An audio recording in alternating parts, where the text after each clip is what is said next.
అనంతపురం జిల్లాలో రాజకీయాలు వేడెక్కాయి. తాడిపత్రిలో టీడీపీ శంకరావం సభ కోసం భారీ ఎత్తున ఫ్లెక్సీలను ఏర్పాటు చేశారు జేసీ బ్రదర్స్. ఇక ఆ ఫ్లెక్సీలను చించిపారేశారు వైసీపీకి చెందిన కొందరు కార్యకర్తలు. వారు కేతిరెడ్డి వర్గీయులని టీడీపీ నాయకులు చెబుతున్నారు. దీనికి సంబంధించి సీసీటీవీ ఫుటేజ్ను విడుదల చేశారు. పరిస్థితి గమనించిన జేసీ బ్రదర్స్ కార్యకర్తలు శాంతంగా ఉండాలని పిలుపునిచ్చారు.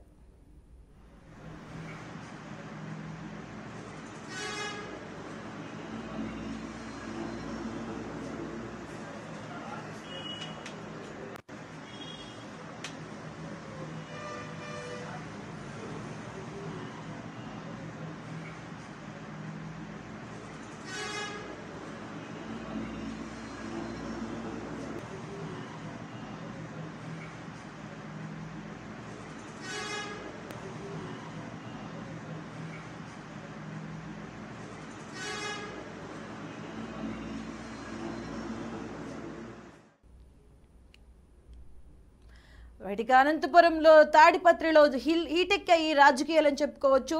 ఫ్లెక్సీలను చించివేశారు. టీడీపీకి సంబంధించినటువంటి శంకరావం సభకు సంబంధించినటువంటి ఫ్లెక్సీలను అయితే చించివేశారు. మనకి క్లియర్గా అర్థమవుతుంది. స్క్రీన్ పైన కూడా చూడొచ్చు. అయితే దాన్ని తీసివేసింది వైఎస్ఆర్సీపీ కార్యకర్తలే అంటూ కూడా ఆరోపణలు ఎదుర్కొంటున్నారు. కార్యకర్తలు శాంతంగా ఉండాలని ఇటు జేసీ బ్రదర్స్ అయితే పిలుపునివ్వడం జరిగింది.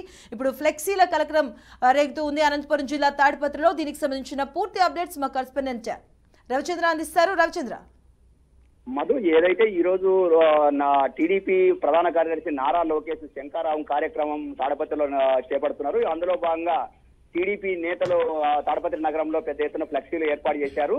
అయితే ఈ ఫ్లెక్సీల ఏర్పాట్లో కూడా పోటాపోటీగా అటు వైసీపీ నేతలు ఇటు టీడీపీ నేతలు పోటాపోటీగా ఫ్లెక్సీలు ఏర్పాటు చేస్తున్నారు. అయితే ఫ్లెక్సీలు ఏర్పాటు చేసుకున్నప్పటికీ ఏ ఒక్క పోటాపోటీగా ఏర్పాటు చేసుకున్నప్పటికీ ఎవరికి వారు సమన్వయం పాటిస్తూ వచ్చారు. అయితే రాత్రి వేళల్లో మరి ఫ్లెక్సీలు టీడీపీకి చెందిన ఫ్లెక్సీలు చించివేయడం జరిగింది.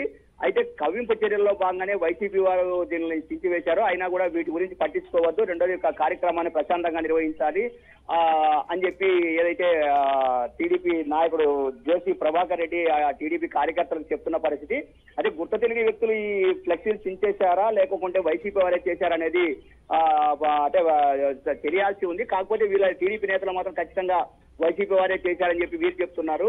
మరి ఇంతవరకు అయితే దీనికి సంబంధించి ఎక్కడ కూడా ఎలాంటి గిడవలు లేకోకుండా ప్రశాంతంగా శంకరావం కార్యక్రమాన్ని నిర్వహించేందుకు ఏర్పాటు కూడా పూర్తి అయ్యాయి. ఇప్పటికే అనంతపురం శంకరావం కార్యక్రమాన్ని ముగించుకొని నారా లోకేష్ తాడపత్రి కూడా బయలుదేరి వెళ్లారు. మరి కాసేపట్లో ఈ కార్యక్రమం కూడా పూర్తి నారా లోకేష్ శంకరావం కార్యక్రమంలో పాల్గొంటారు. కార్యక్రమం పూర్తి అయిన వెంటనే మరి తిరిగి అతను ప్రత్యేక హెలికాప్టర్ ద్వారా విజయవాడకు బయలుదేరుతున్నారు. Right, thank you Ravichandra.